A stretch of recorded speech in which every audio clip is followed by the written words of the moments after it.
오늘 패널 토론에 수고해 주실 분들 지금 앞에 자리하고 계시는데요. 제가 한 분 한 분 소개해 드리도록 하겠습니다. 먼저 좌장으로 수고해 주실 분이십니다. 김택환 경기대학교 미디어 영상학과 특임 교수님 소개해 드립니다. 힘찬 박수 부탁드리겠습니다. 네, 이어서 패널분들 함께 소개해 드리겠습니다. 임조승 의성군 부군수님, 김세나 대구경북연구원 연구위원님, 임미애 경상북도의회 지방소멸대책특별위원회 부위원장님, 진혜민 경북여성정책개발원 연구위원님 함께 소개해 드리겠습니다. 박수 한번 부탁드리겠습니다. 일어나서 인사 한번 부탁드리겠습니다. 네, 고맙습니다.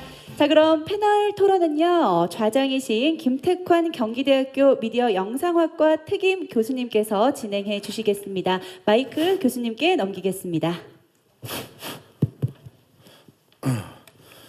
안녕하십니까. 저 경상도 다인 사투리입니다. 저는 경북 의성 요 가까운 다인에서 제가 태어나서 중학교까지 당시 이제 제 중학교 3학년 때 전기가 들어왔습니다. 당시 이제 인구가 의성이 22만이 넘었습니다. 근데 지금은 이제 5만 조금 넘는데, 그래도 제가 요번에 이 좌장으로 내려오면서 기분 좋은 소식은 그래도 의성 출산율이 전국에서 이제 높다는 걸 보고 다시 저출산 고령화에서 또 희망이 있는 지역으로 가구나, 이런 또 이 느낌을 받았습니다. 먼저 이제 서울에서 내려오 주신 우리 최영수 부위원장님, 또 이 자리를 만들어 주신 황국성 사장님한테 먼저 감사를 드립니다. 저는 제 개인 이야기를 좀 하고자 합니다. 제가 83년도에 독일에 유학을 갔었어요. 독일 유학 갔었는데, 당시 한국은 아까도 우리 도지사님 이야기했지만 산하 제한을 하고 있었습니다. 산하 제한을 하고 있었고, 근데 독일은 이미 출산 장려 정책을 펴고 있더라고요. 펴고 있고, 우리는 96년도까지 산하 제한을 정책을 폈고, 제가 85년도에 결혼해서 86년도에 독일에서 애를 낳았는데, 이제 독일 정부가 우리 같으면 지금 월 300만 원을 저한테 지원했습니다. 그러니까 이 저출산 고령화 문제를 극복하기 위해서 다시 보수 정권이 있던 헬무트 콜 정권이 얼마나 가족 친화적인 사회를 만들기 위해서 애 낳는 환경을 만들어서 가감한 정책을 폈고, 그런 비슷한 정책을 이번에 독일에서 연수한 김두관 사실 의원이 3천만 원 주자, 이제 그게 당시 독일에서의 시작되었습니다. 보시지만 이제 선진국 중에서 독일이 출산율이 계속 올라가고 있습니다.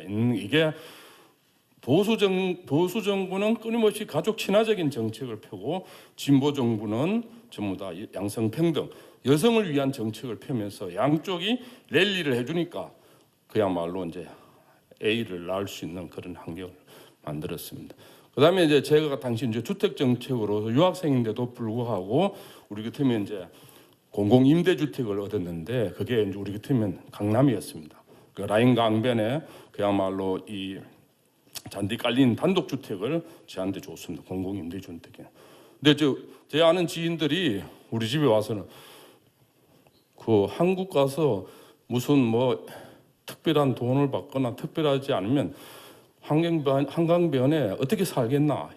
이게 뭐, 그러니까 이 주택 정책에 있어서의 제가 보고 좀 시사점을 얻은 거는 부자와 서민층이 더불어 살 수 있는 이런 구조를 만들어 놨습니다. 그래서 이제 우리 애랑 옆집에 부자 애들이랑 같이 유치원도 다니고, 또 그야말로 놀이터도 같이 놀고, 이런 이제 친화 정책을 만들면서 그 집을 사는데, 제가 우리 같으면 이제 월 전세로 월세로 50만 원을 내야 되는데, 제가 유학생이고 장학금밖에 못 받으니까 정부에서 3분의 1을 대줍니다.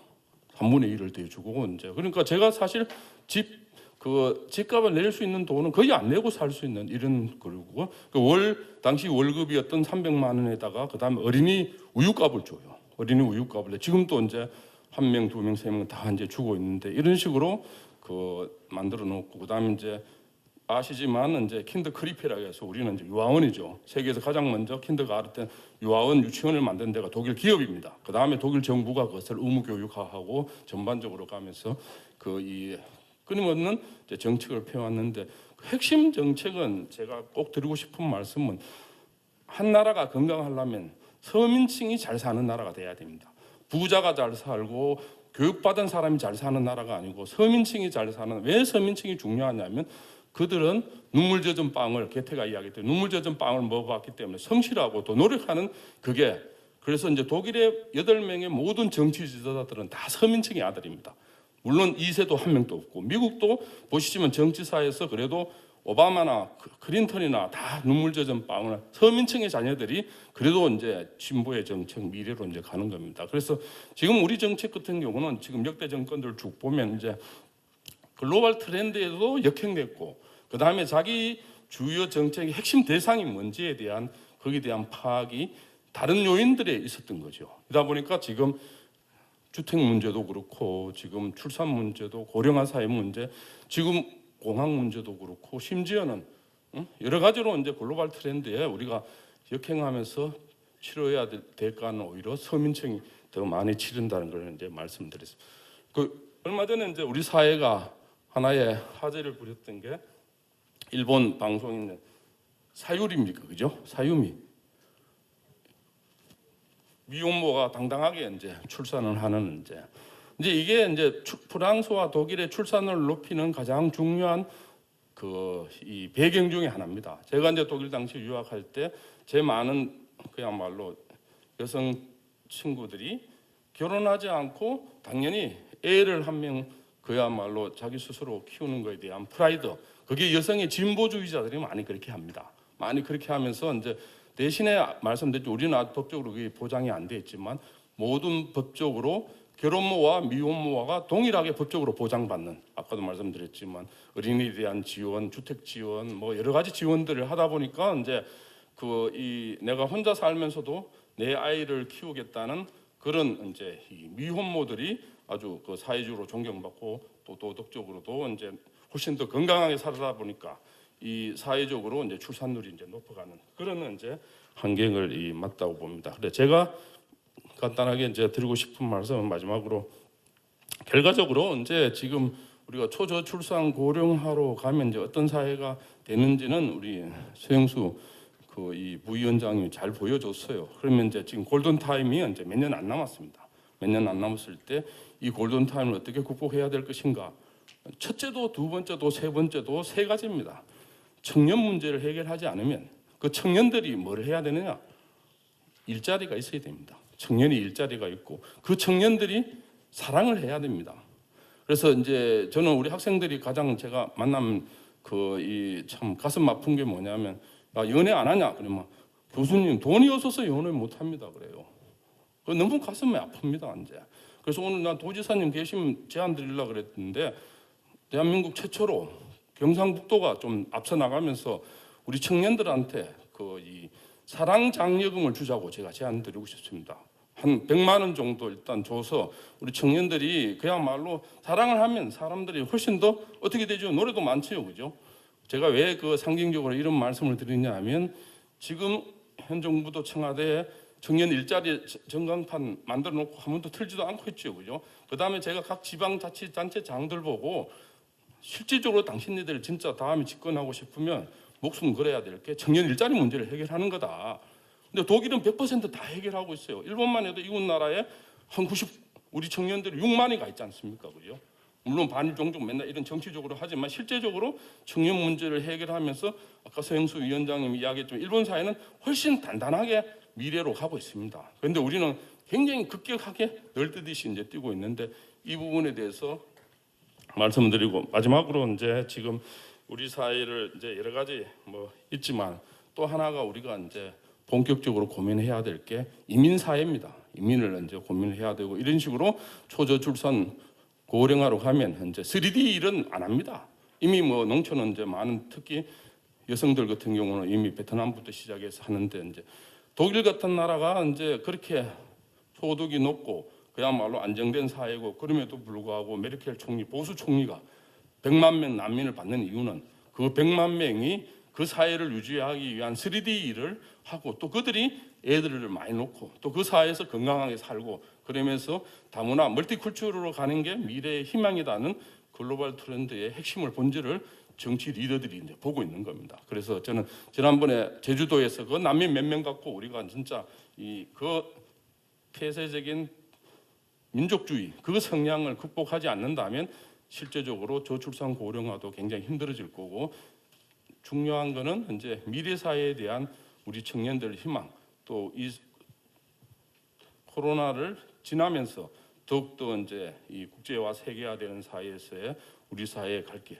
그다음에 더 나아가서는 이제 우리가 어떻게 행복하고 살 수 있을까, 이런 부분은 저는 내 고향 의성이 또 경상북도가 좀 더 보수적인 소리만 듣지 말고, 보수는 진짜 혁신하는 겁니다. 그래서 오히려 이런 저출산 고령화 문제도 혁신적인 저는 정책을 좀 펴기를 바라고, 그다음에 이제 우리 청년들이, 특히 청년자들 일자리와 청년들이 사랑할 수 있는 그런 지역, 고향, 그러면서 이제 가족이 얼마나 소중하고, 더 나아가서는 이제 얼마나 또 이 부모 자식과 그야말로 남편 아내와 간의 그런 관계가 가장 소중한지를, 그런 것을 그야말로 이 선비의 고향, 그다음에 이 충결의 고향, 이런 데서 더욱더 느껴지는 오늘 그런 계기를 되길 바랍니다. 감사합니다. 제가 좀 너무 길었지요, 그죠? 아이고, 얘 대답하시네요. 그럼 딴 분들 좀 짧게 이야기하십시오, 그죠? 한 7분씩, 그죠? 그러면 우리 군수님부터, 부군수님 인주성 군수님한테 마이크 큰 박수로 우리 드립니다. 예, 제가 또 이렇게 먼저 말씀드리게 돼서 감사하다는 말씀드리겠습니다. 오늘 상당히 중요한 포럼인데, 오늘 2시 반에 안개 지역에서 우리 스마트팜 준공식이 있어서 아마 지사님하고 군수님께서 이 자리를 끝까지 함께 모았던 것은 좀 아쉽게 생각을 드리고, 또 오늘 먼 길을 마다하지 않고 오신 우리 저출산 고령화 사회위원회의 서영수 부위원장께서 주제 강연을 아주 잘해 주실 것 같습니다. 우리 의성이 전국에서 고령화율도 높고 또 지방 소멸 지수가 상당히 높은 이곳에서 오늘 경북 일보 주관으로 경북 포럼을 하게 돼서 영광으로 생각합니다. 우리 의성군에서는 이러한 고령화율이라든가 저출산율이 전국적으로 가장 높기 때문에 일찍이 이에 대해서 준비를 해왔습니다. 그래서 그 결과가 아까 우리 군수님께서도 말씀이 있었습니다만은 전국에서 그래도 아이 낳아서 잘 키울 수 있는 의성이다, 이렇게 생각이 아니나 생각을 합니다. 또 그리고 우리 안개 지역을 중심으로 또 경상북도와 의성군이 청년 정책을 2년 전부터 그렇게 추진하고 있습니다. 그래서 그러한 성과도 지금 이제 많이 나타나고 있다, 이렇게 보시면 좋겠습니다.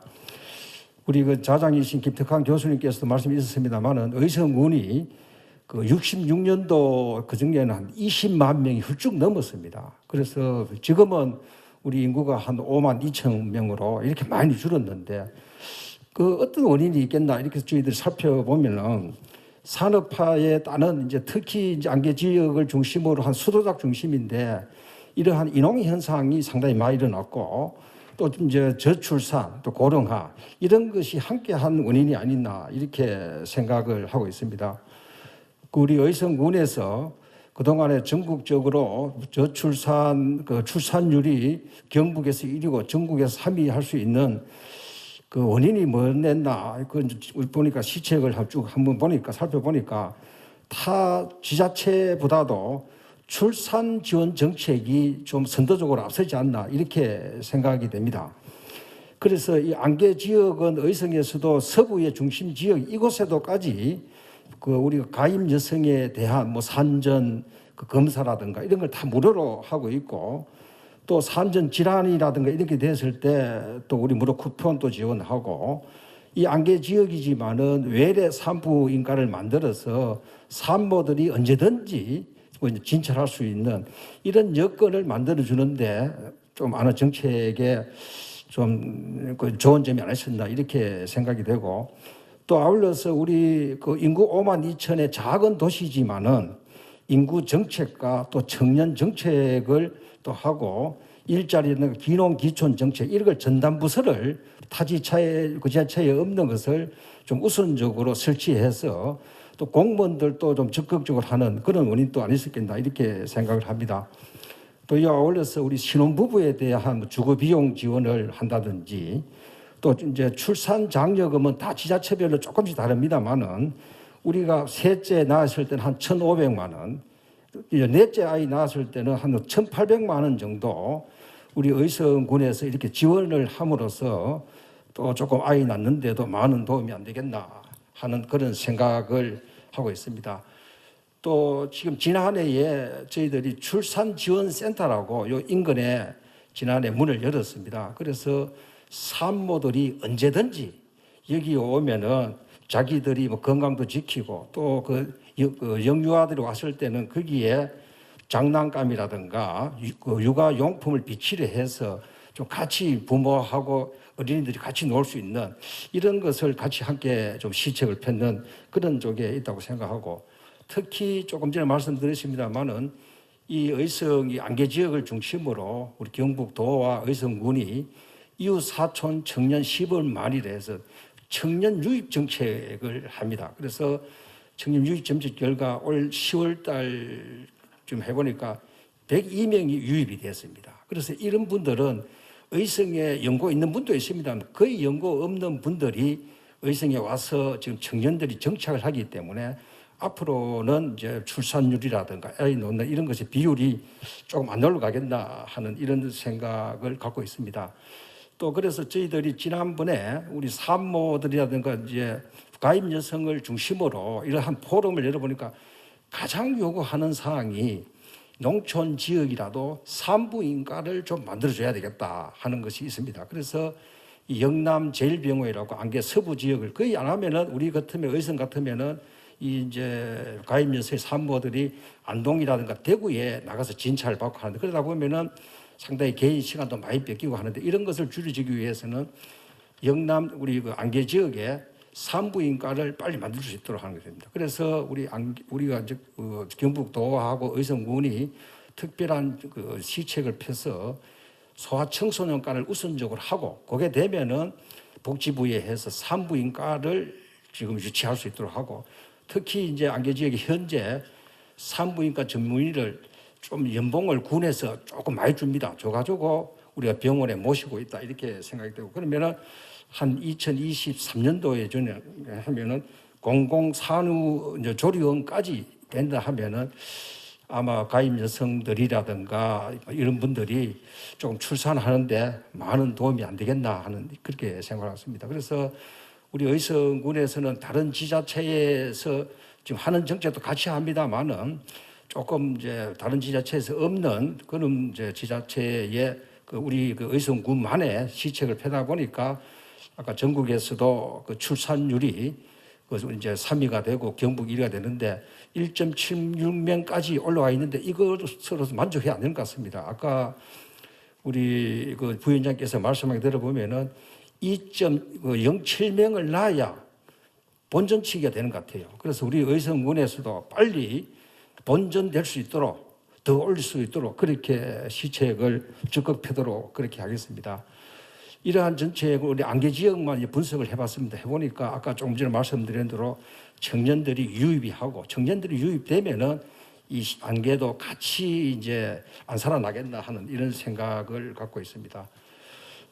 또 우리 의성은 이제 공항이 유치가 되었습니다. 공항이 유치됨으로 해서 아마 2028년도에 공항을 개항을 목표로 합니다.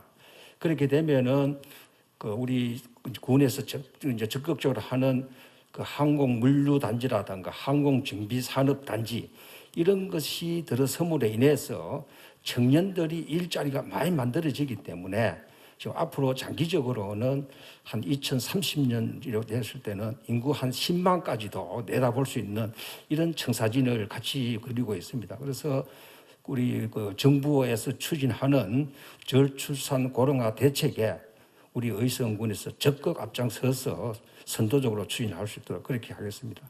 예, 감사합니다. 네, 우리 그 김주수 군수님뿐만 아니고 특히 우리 임주승 부군수님이 이제 지금 의성이 어떻게 발전하고 있는지를 잘 설명했습니다. 큰 박수 다시 한번 부탁드립니다. 그 시간 지켜줘서 고맙습니다. 그다음에 우리 김세나 연구위원님 한 7분 정도. 반갑습니다. 오늘 위원장님 강의가 너무 재미있고 유익해서 참 재미있었습니다. 그 짧게 말씀드려야 될 텐데 일단 그 우리나라는 그동안 사실 많은 노력을 해왔습니다.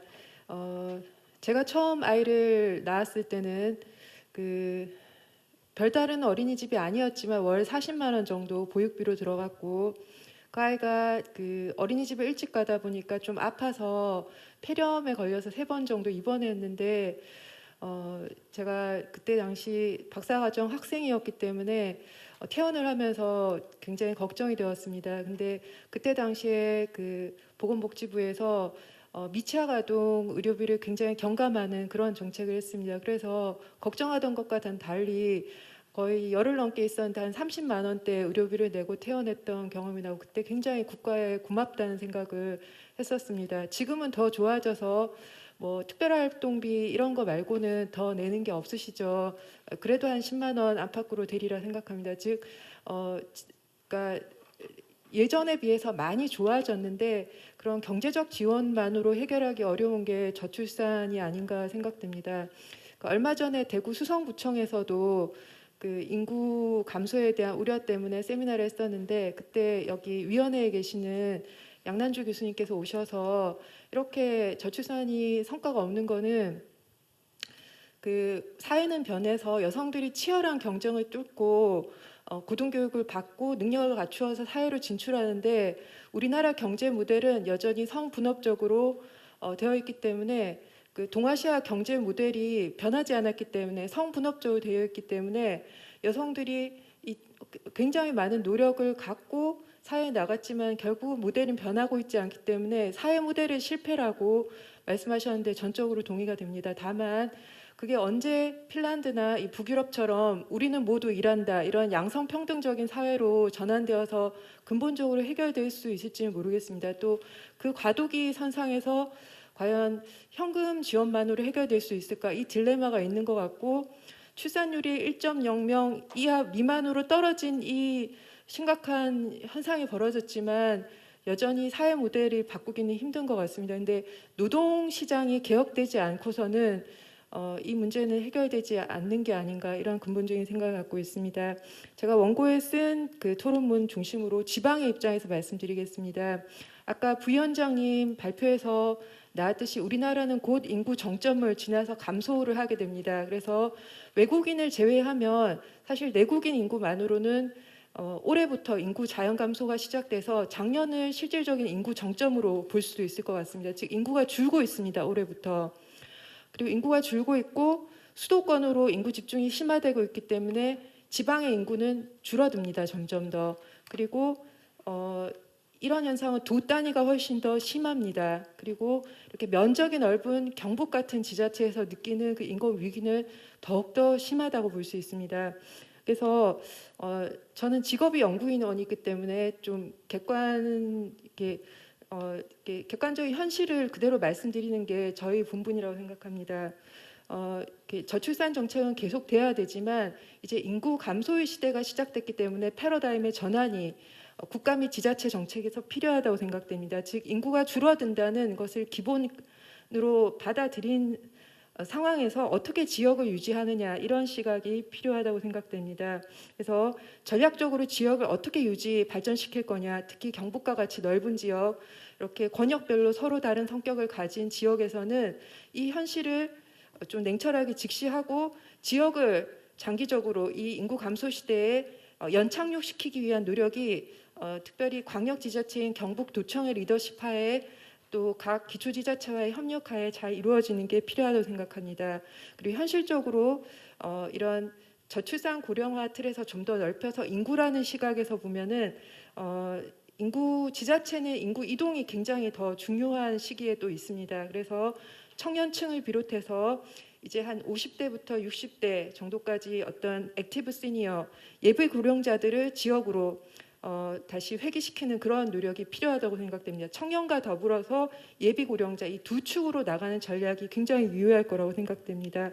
그리고 저출산만으로 대응하기엔 조금 한계가 있습니다. 그리고 권해드리는 거는 출산율 외에 출생아 수를 반드시 함께 보시라고 권해드리고 싶습니다. 출산율은 그 베이스가 되는 여성 인구 수를 그 분모로 하기 때문에 출산율이 높아도 출생아 수는 작아서 인구 자연 감소가 심각하게 일어날 수 있습니다. 그래서 출산율뿐만 아니라 한 해에 몇 명이 우리 지역에 태어나고 그 사망자와 출생아 수를 합산한 총 인구 자연 증감량이 어떻게 되는가를 반드시 늘 체크하시기를 권해드립니다.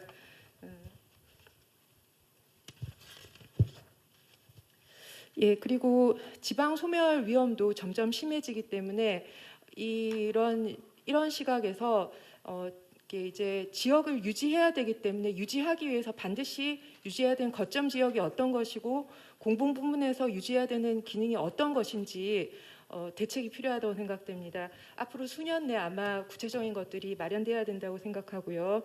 그다음에 지방 입장에서 하나 말씀드리고 싶은 거는 이제 그 우리나라는 그동안 저출산 고령사회 정책을 정말로 그 열심히 추진해 왔습니다. 근데 앞으로 인구라는 틀로 좀 더 확장해야 되지 않나. 그렇다면은 이 인구 정책에는 공간적 개념, 국토 관리 개념이 들어가야 된다고 생각합니다.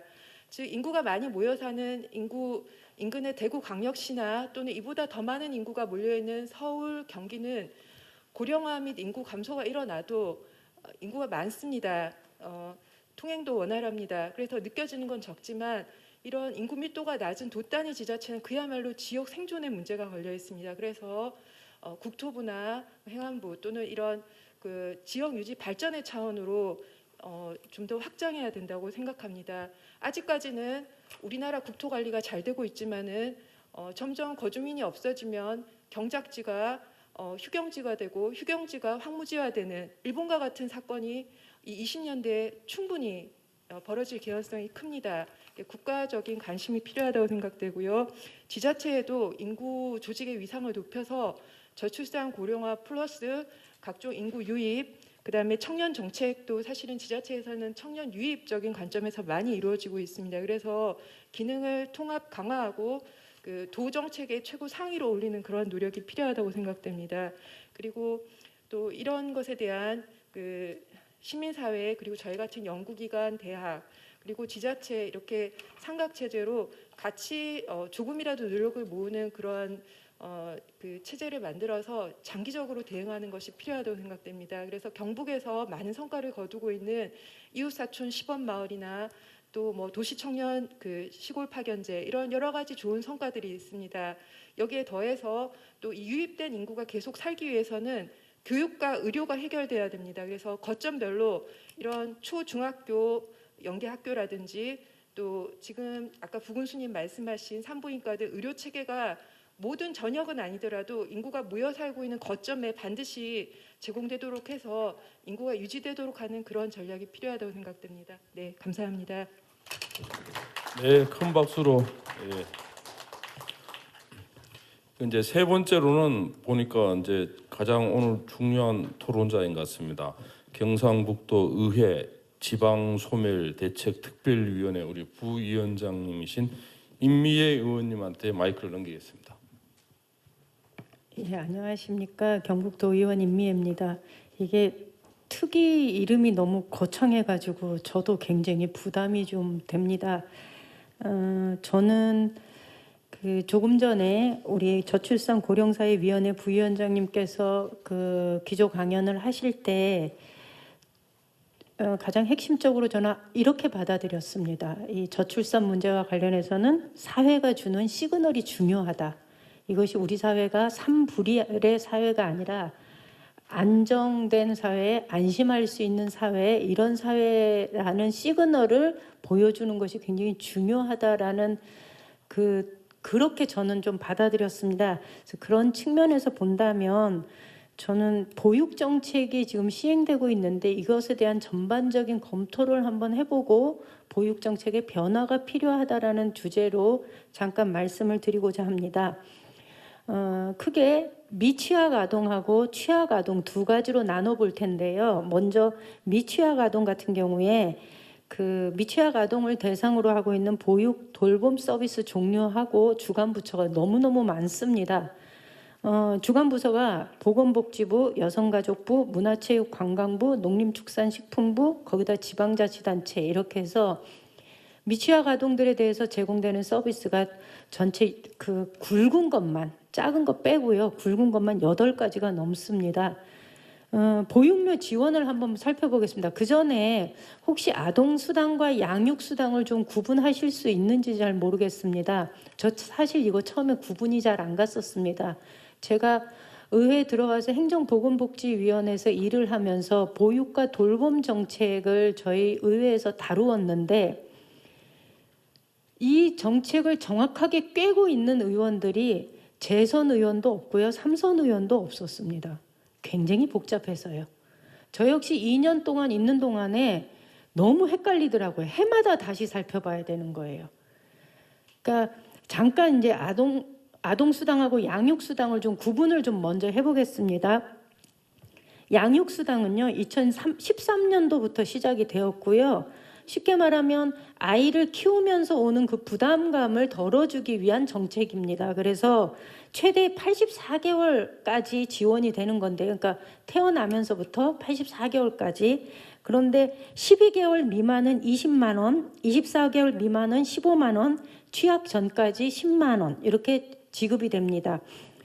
아동수당은 2018년 7월부터 이게 시행이 되었는데요. 인구 감소 방지 목적이고 육아 부담에 대한 경감이 사업 정책의 목적이었다고 합니다. 그리고서 지원 기간은요, 최대 72개월 정도로 이 보호자 소득 수준과 무관하게 월 10만 원 정도씩이 지급이 되고 있습니다. 그런데 이 보육료가요, 0세부터 이 아이를 보육원에 보낼 경우, 그러니까 어린이집에 보낼 때 보면 0세부터 만 1세 이전까지는 97만 원이 지급이 됩니다. 그다음에 1세는 68만 6천 원, 2세는 52만 7천 원, 그 외에 교사 인건비하고 운영비 등이 지원되고 있습니다.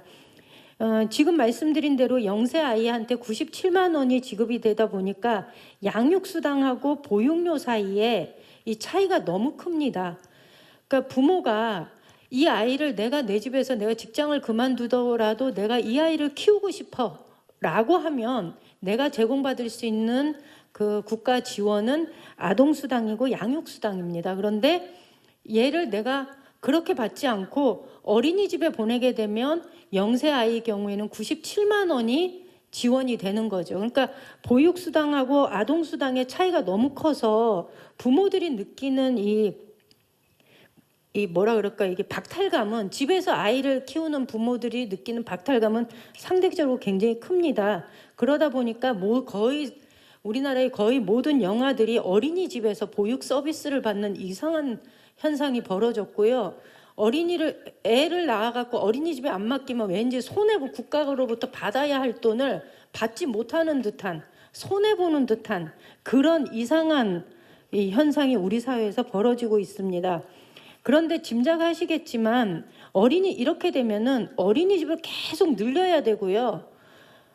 그러다 보니 민간 어린이집을 공공 어린이집으로 전환하는 과정에서도 문제가 생기고, 또 어떤 경우에 심지어는 신문지상을 통해서도 아시겠지만 어린이집에 아이는 등록을 해놔놓고 실제로 이 아이를 집에서 키우면서 보육료를 지원받은 어린이집이 다시 페이백의 형태로 부모한테 돌려주는 이런 불법 사례들이 꽤 여러 군데에서 발견이 되고 있습니다. 그래서 막대한 보육료가 국가로부터 지출이 되고 있음에도 불구하고 보육 서비스에 대한 만족도가 굉장히 낮다라는 얘기를 드리고 싶습니다. 그래서 저는 이거를 보육료, 0세한테 97만 원씩 지원된 이런 보육료하고 아동양육수당으로 10만 원에서 20만 원 지급되는 이 양육수당, 그다음에 10만 원씩 지원되는 아동수당을 모두 합쳐서 통합 아동수당으로 이것이 지급되는 것이 맞다.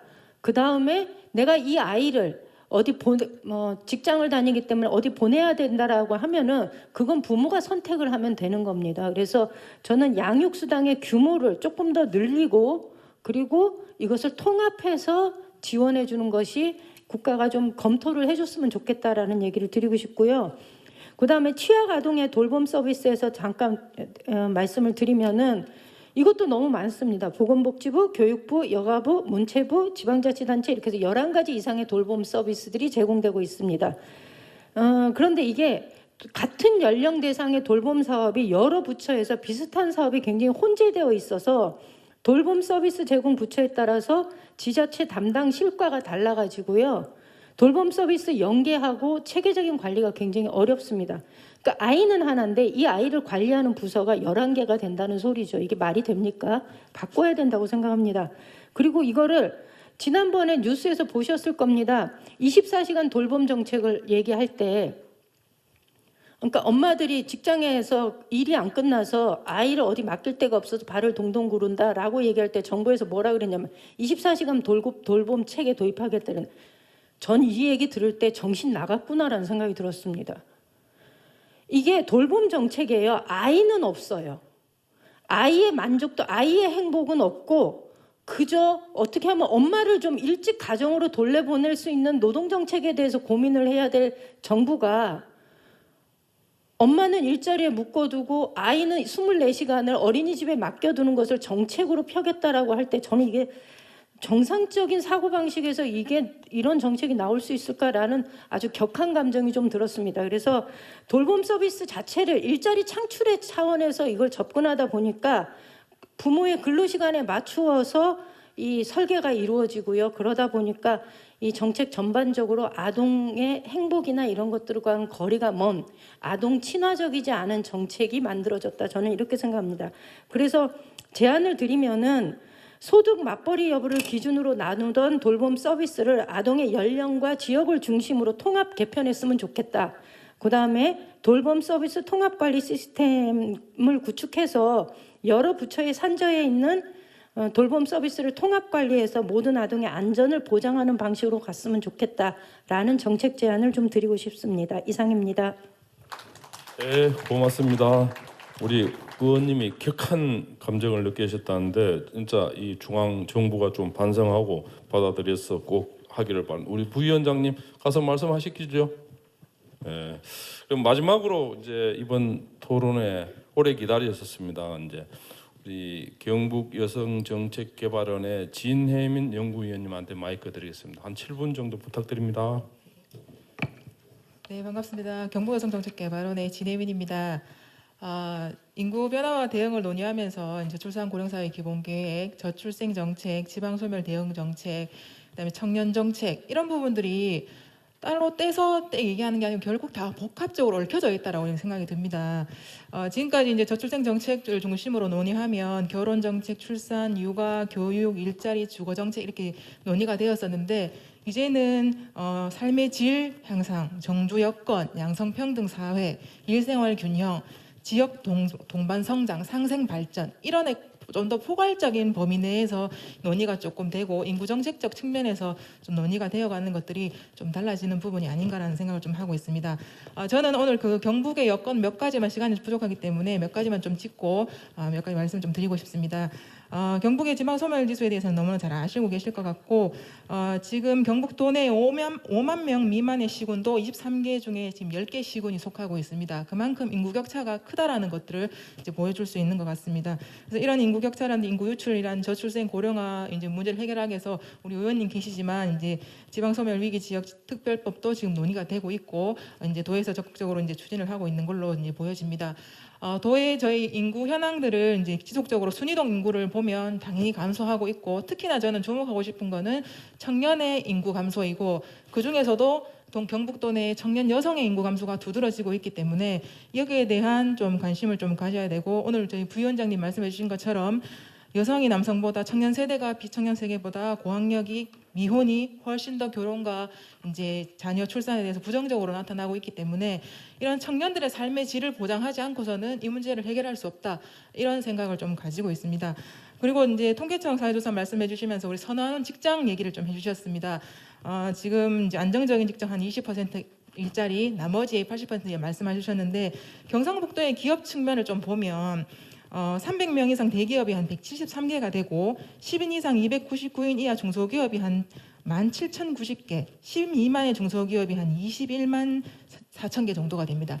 대부분 90% 이상이 중소기업이고 그 중에서도 10인 미만이 92%를 차지합니다. 그러니까 이게 우리가 저출생 정책을 얘기할 때도 왜 청년들에게 기업에 지원을 해주겠다 하는데 중소기업이 사각지대로 놓여져 있다 이런 얘기를 많이 하시거든요. 저희 경북의 특성들을 봤을 때 결국은 이 중소기업 그 중에서도 근로자 측면으로 봤을 때는 10인 이하 근로자 수가 한 47만 명 되고 이제 그 중간에 299인 이하 근로자 수가 한 50만 명 정도 됩니다. 그래서 저는 이 부분에서 좀 더 중소기업 중에서도 좀 근로자가 많은 이쪽에 일생활 균형이라는 부분에서 이런 부분들을 체감할 수 있도록 중소기업이 좀 느낄 수 있는 그런 정책들이 좀 필요하지 않는가라는 그런 생각을 하면서 몇 가지 말씀을 좀 드리겠습니다.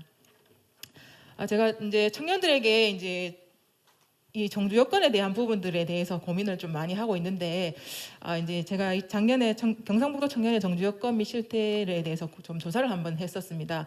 그때 이제 이걸 시작하게 된 계기가 그 경북에서 이제 정부 청년들이 이제 유입 정책을 많이 하고 들어오고 있는데 그러면 그 사람들이 들어온 청년들이 지속 가능하게 지역에 살려면 현재 지금 살고 있는 청년들이 뭘로 나는지에 대한 부분이 보장이 되어야지만 들어온 친구들도 나가지 않고 계속 살 수 있겠다라는 생각을 했었습니다. 그래서 이제 55페이지에 있는 것처럼 그림에 있는 것처럼 여러 가지 여건을 물었었는데 전반적인 만족도가 5점 만점에 한 2.92점 정도 나오더라고요.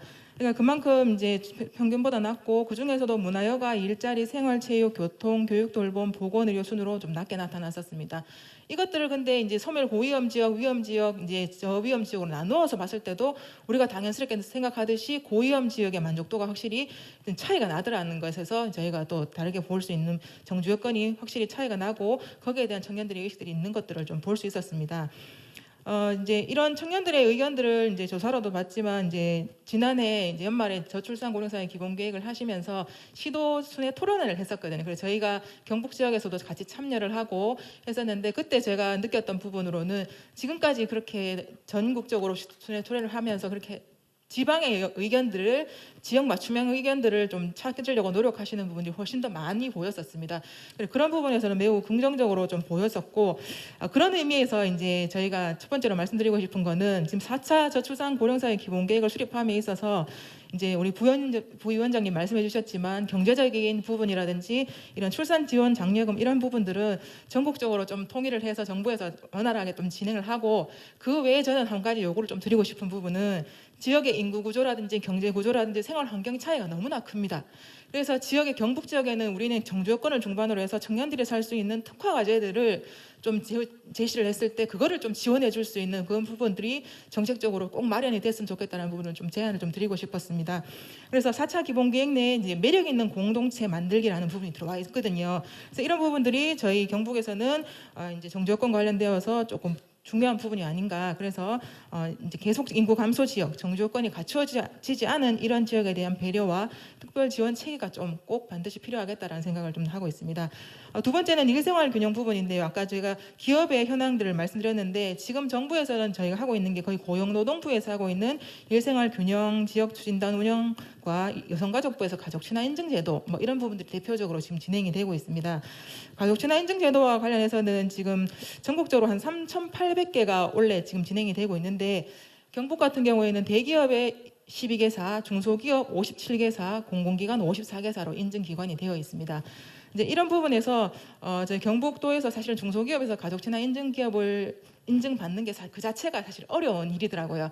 그럼에도 불구하고 이번에 도에서 원래 중소기업을 대상으로 가족친화 인증기업에 참여하고 유도하기 위해서 좀 지원을 해주고 있습니다. 그래서 이런 부분들이 좀 시작이 되어서 중소기업들이 이런 적극적으로 일생활 균형 정책에 한번 체험해보고 참여할 수 있는 그런 기회가 좀 많이 만들어지기 위해서 인센티브를 좀 제공할 필요가 있다는 생각이 들고 제가 인센티브를 얘기하면서 좀 걱정되는 부분은 사실은 일본이나 저희 나라 같이 이제 이런 부분 잘 안 되는 기업의 문화에서는 이제 제도적 지원이라든지 기업 인증이라든지 인센티브를 통해서 직접적인 좀 지원이 필요하겠지만 장기적으로는 이제 앞서 다른 교수님도 말씀하셨지만 독일의 가족 친화 경영, 미국의 이제 포춘지와 훌륭한 일터에서 발표한 여성들이 일하기 가장 좋은 중소기업 리스트가 발표된 바가 있습니다. 거기에 보면 이제 그 기업들이 왜 그렇게 가족 친화 경영을 국가에서 전혀 개입하지 않음에도 불구하고 잘하는 이유는 지역에 있는 우수한 인재가 들어오고 그렇게 해야 지역 경쟁력이 기업의 경쟁력이 있기 때문입니다.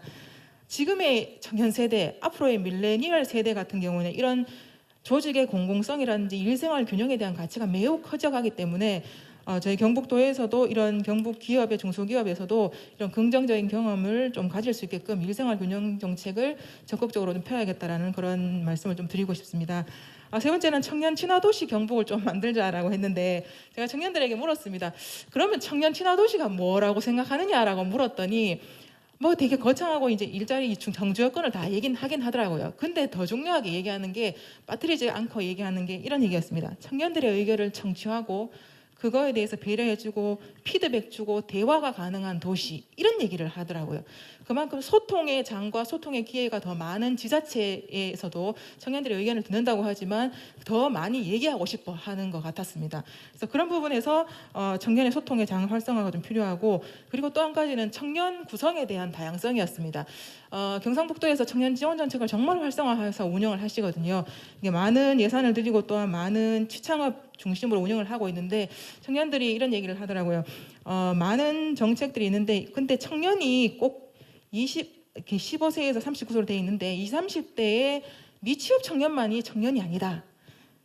청년 중에서는 경북에는 엄마도 청년이 있고 농부도 청년이 있고 외국인 노동자도 청년이 있고 대학생도 청년이다. 그럼에도 불구하고 모든 정책은 미취업 청년에라는 그 기점을 가지고 정책을 추진하다 보니까 우리 청년들에게도 다른 범위를 가진 청년들에게도 좀 포괄해서 다양성을 좀 가지고 지원해 줄 필요가 있다라는 얘기들을 좀 많이 해서 한 가지 말씀을 드리고 싶었고 또 하나는 우리가 지역사회 문화를 좀 바꿔야 되는 부분에서는 청년들이 이런 얘기를 하더라고요. 예를 들면 저도 군 단위에서 사실 경북에 태어났고 자랐고 지금도 살고 있습니다. 근데 제가 살고 있는 태어난 지역에서 군 단위에서 졸업하고 직장을 가졌으면 기본적으로 저 30대의 40대의 인식은 이렇더라고요. 뭔가 외부의 도시로 나갔으면 성공했는데 계속 내가 태어나서 이 지역에 사는 거면 성공하지 못한 것 같은 그런 느낌들을 좀 가지는 이런 인식들이 청년들이 가지고 있더라고요. 그래서 이런 부분에서 또 외부에서 살다가 들어온 청년은 또 그렇게 생각하지 않습니다. 근데 그 지역에서 살고 자랐고 그 지역에서 이제 직업을 가지면 그렇게 생각하는 경향들이 있어서 청년들이 스스로도 그런 자부심, 긍정적인 피드백을 가질 수 있는 문화가 가져야 되고 지역사회에서도 또 청년들에 대한 그런 인식들이 분위기가 여기 왜 이렇게 대도시를 안 가고 왔느냐가 아니라 환영하고 우리 지역사회에서 중요한 인력으로서 인정받는 그런 지역 분위기가 좀 되어야 된다는 부분들을 말씀드리고 싶었습니다. 그리고 마지막으로 한 가지만 더 말씀드리면 청년의 정주 여건과 관련해서 이제 57페이지에 제가 이제 여러 가지 이제 사례를 좀 적어놨는데 참고해 봐주시고 이제 한 청년들이 살기에 이것만 있어서 이게 아니더라고요. 정주 여건 자체라는 것이 교육, 교통, 의료 안전한 여건, 그다음에 이제 일자리 문화 이런 부분들이 다 녹아져 있는데 사실 이거에 대해서 이미 다 잘 알고 있습니다.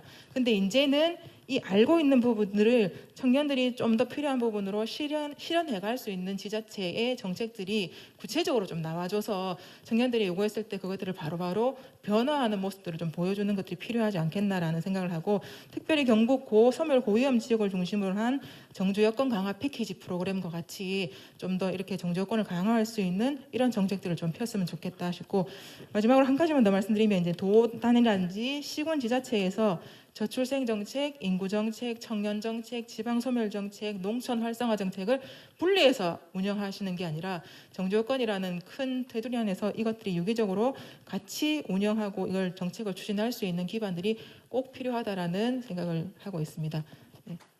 네, 고맙습니다. 큰 박수로. 원래 지금 옆에 여러분들 이 오늘 자료집을 보시면 마치는 시간이 4시에 끝내게 돼 있는데 이제 이 조금 시간 지체가 됐기 때문에 그래도 오늘 이 아주 중요한 주제를 또 의성에서 하니까 오늘 저 플로아에 계신 분들 중에서 한두 분 질문도 좋고 또 이 정책 건의도 좋고 받도록 하겠습니다. 자기 소속이나 자기 성함 말씀해 주신 분. 예, 저쪽에 한 분 손들은.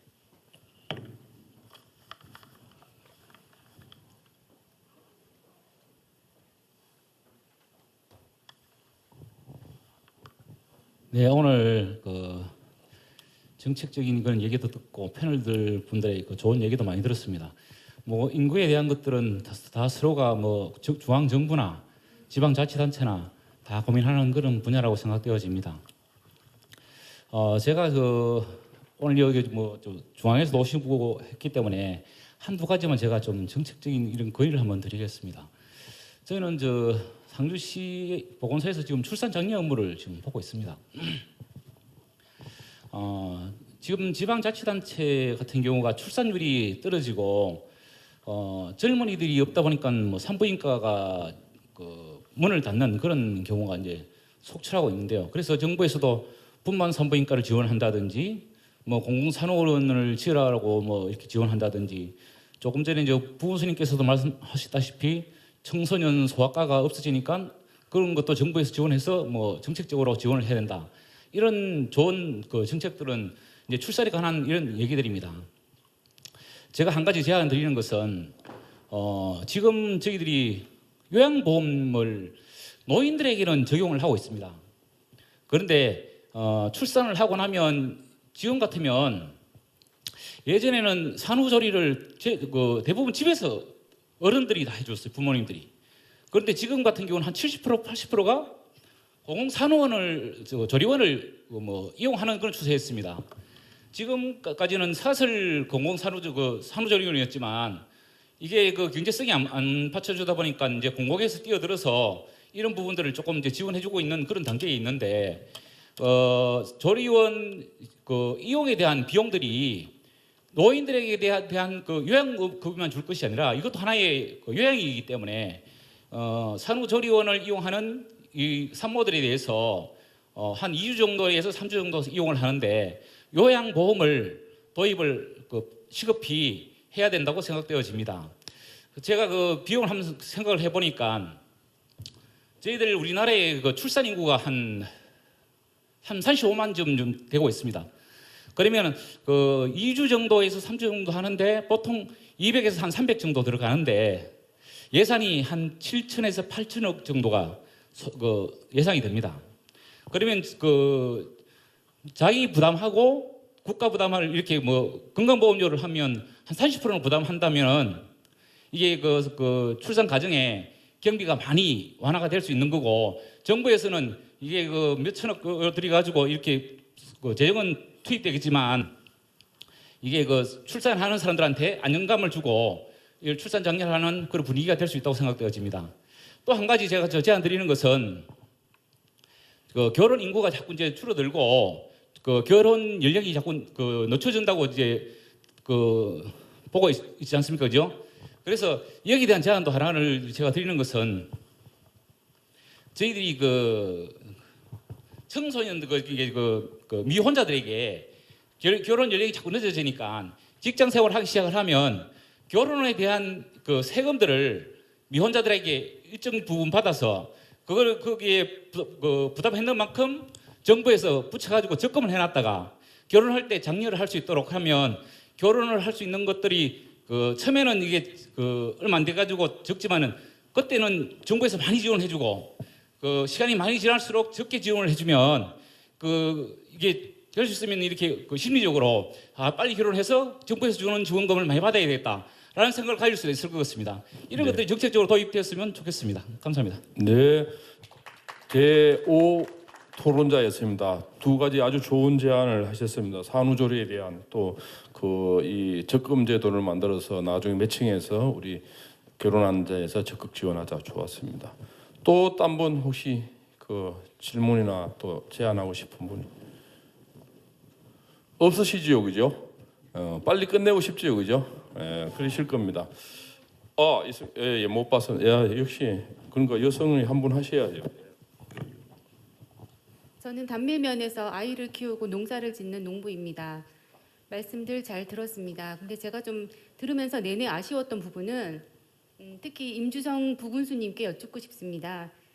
제가 결혼과 함께 의성에서 왔고요. 의성으로 왔는데 10년 동안 육아를 하면서 굉장히 힘들었던 것 중에 하나는 제가 좀 떨려서 전반적인 여성에 대한 배려의 부분이었어요. 그런데 임주성 군수님의 발표를 보면 물리적 지원에 대한 부분을 굉장히 강력하게 말씀하시는데 사실은 경제적인 부분보다 더 중요한 건 심리적인 부분이라고 생각하거든요. 또한 다른 패널들의 말씀에서도 청년들이 시골에 오지 못하고 출산을 하지 못하고 또 하나는 와도 몇 년 머물지 못하고 떠나는 이유가 저는 이 부분이 굉장히 큰데 그 부분에 대한 정책적인 방법은 없을까? 저는 있다고 보거든요. 뭐냐면 이 정책적인 부분은 뭐 요새 얘기하는 젠더 감성이나 성교육이나 이거가 이루어져야 한다고 보는데 사실은 시골에 계신 분들의 대부분은 고연령층이고요. 그 부분에 대한 교육이 직접적으로 이루어지지 못한다면 저는 전반적인 의식이 올라가기는 어렵다고 봐요. 그러면 이장단을 통해서라도 아니면 뭐 농어촌 기관에서 이루어지는 농업 교육을 통해서라도 이런 부분이 좀 이루어졌으면 좋겠고요. 또 하나는 교육에 대한 부분입니다. 저희 단밀면은 22명의 아이가 학교를 다니고 있고 2년 전에 유치원이 3명이 안 돼서 휴원 상태입니다. 그리고 올해 11월이면 이제 3명을 확보하지 못하면 유치원을 다시 열 수는 없습니다.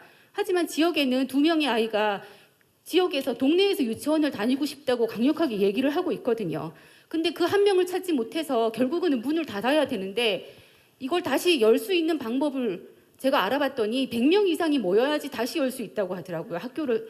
그러면 지금 제 아이가 1학년 혼자 다니고 있거든요.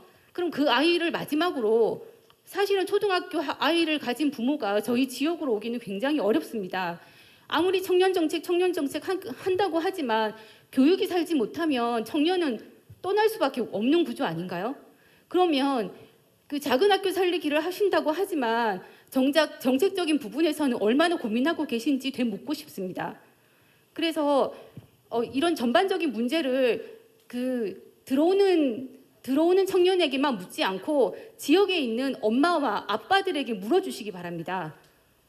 그리고 또 하나는 죄송합니다. 제가 말이 길죠. 또 하나는 워낙 그 아이들이 적다 보니까 이게 마치 지역에서 아이들을 나눠 먹게 하듯이 이렇게 되고 있거든요. 이 문화에 대해서도 고민을 해주시기 바랍니다. 감사합니다. 네, 아주 좋은 말씀입니다. 그래서 사실 이번에 여러 번 경북 포럼을 했지만 우리 그 임미애 의원부터 여성분이 토론자가 이렇게 많은 적은 처음입니다. 그러니까 아무래도 여성 문제, 가족 문제, 그다음에 성 문제 이런 전반적으로 그리고 우리 나중에 연구위원님 대구 경북 개성 여성 우리 꼭 한번 인터뷰하시고 현장도 좀 한번 조사하시고 해서 대안을 좀 내주시면 좋겠습니다. 그러면 답변? 예, 시간이 많이 됐는데 단밀면에서 오셔서 우리 그 의성군의 그 정책에 대해서 좋은 말씀을 주신 데서 감사하게 생각합니다. 저희들이 의성군에서 자체적으로 그 젊은 가임 여성들이라든가 이제 이런 분들 놓고 토론을 해봤습니다. 그래서 가장 그 우선적으로 요구하신 사항이 그 교육 관계가 나오고 또 그 다음에는 의료 또 주거 그러게 유입 새로 오신 분들 주거 같은 편들 해서 오늘 주거단지도 우리 포석하고 해서 주거단지를 만들어서 좀 값싸게 공급해주고 있습니다.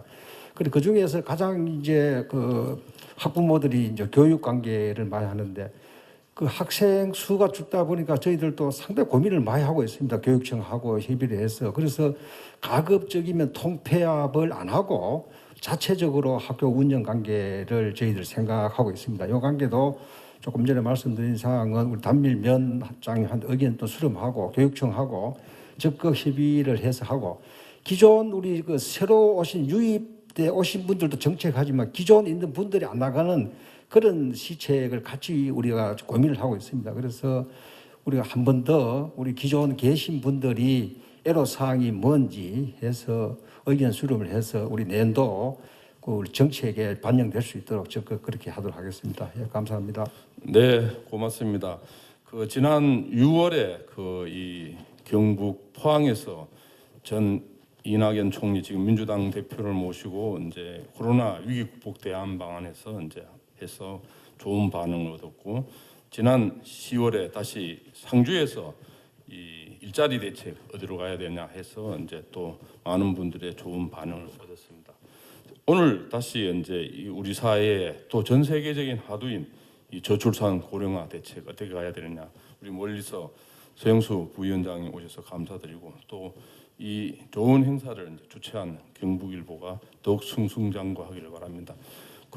이 오늘 계기로 우리 의성군과 경상북도가 다시 한번 우리 개별 한 분 한 분 어떻게 하면 가족 친화적이고 또 이 청년들이 미래 희망을 갖고 또 아이를 낳을 수 있고 그런 여러 정주 조건들을 이제 만들어가는 가장 앞서서 만들어가는 그런 군과 저는 지역이 되기를 바랍니다. 다시 한번 여러분 그동안 경청해 주셔서 고맙습니다. 감사합니다. 네, 김택환 자장님과 네 분의 패널분들께서 패널 토론을 해주셨습니다. 다시 한 번 더 감사의 박수 부탁드리겠습니다. 네, 고맙습니다. 이렇게 해서 오늘 2020 경북 포럼 마무리하도록 하겠습니다. 끝까지 함께해 주신 여러분 대단히 감사하고요. 내일부터는 날이 많이 추워진다고 합니다. 항상 옷 따뜻하게 입으시고 건강 잘 챙기시기를 부탁드리겠습니다. 함께해 주신 여러분 대단히 감사합니다. 고맙습니다.